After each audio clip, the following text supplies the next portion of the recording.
Hi folks, welcome to the 9th episode of Eve Echo's Bootcamp training. In the previous episode, we covered combat rigs. If you missed it or want a recap, you'll find links in the description. Before we begin, allow me to remind you of the New Year's giveaway. The winner will get to pick their favorite T7 battlecruiser, fully fitted and rigged. To participate, all you need to do is subscribe to the channel and leave a comment. Good luck! Today, we will talk about engineering rigs and rig integrations. Engineering rigs are designed to enhance your ship's performance in other aspects that combat rigs do not enhance. Let's take a look at what they have to offer. First up, we got navigation rigs.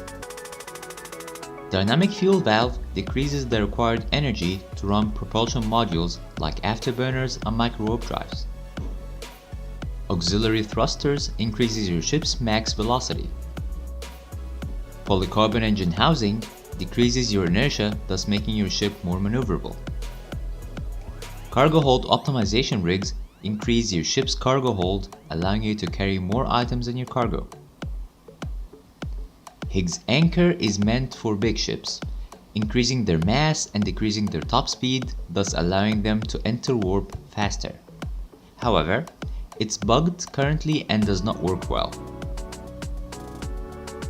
Warp core optimizers will be covered along with scrambling modules in a separate episode.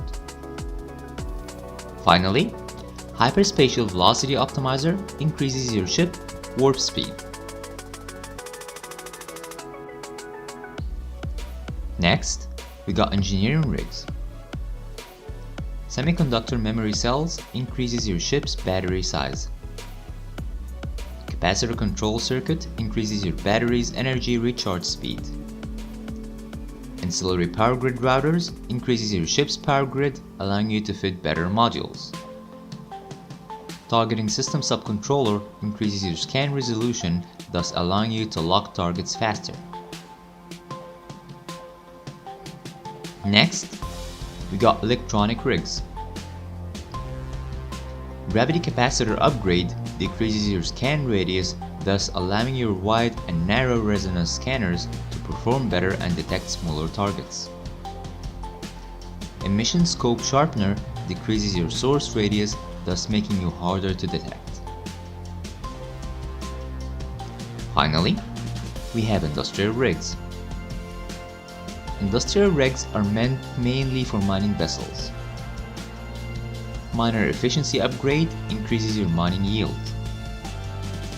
Miner circulation accelerator increases your miner's speed.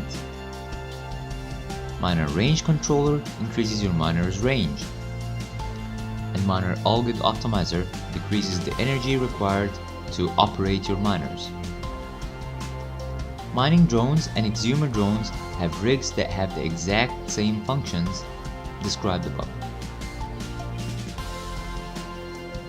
With that out of the way, let's move on to rig integrations. To put it in simple terms, rig integrations allow you to fit multiple rigs in one slot, at a penalty that differs depending on which integration you're using. Rig integrations have specific stats that tell you how big of a penalty is being applied using this rig. Integration efficiency shows the prorated bonus you will be getting from rigs used in this integration. Integrated shows you how many different rigs you can use in this integration. Multiplier of rigs needed shows you how many rigs you will need to use to complete this integration. For example, let's say we want to integrate semiconductor memory cells and capacitor control circuits. Using a universal 2P rig, you need 4 of each rig of the same tire to complete the integration, and you'll be getting a 70% combined bonus of both rigs. There are a few things that I would like to point out using rig integrations. Combat rigs and engineering rigs use different rig integrations, but they do the exact same function. You can only integrate rigs under the same subclass together. For example, you cannot integrate navigation and electronic rigs together. Unlike normal rigs, rig integrations can be unequipped from your ship. But you will have to meet an expensive requirement in order to do so. If your ship is destroyed, you will be able to claim the rig integrations along with your ship via insurance. Bear in mind though, all the rigs that were used in that integration will be lost. That concludes today's episode. If you have a question, post it in the comments section down below and I'll be happy to answer. On the next episode, we will talk about warp disruption. Please feel free to like and share the video if you enjoyed it and subscribe to see more videos in the future. Thank you for watching. Fly safe.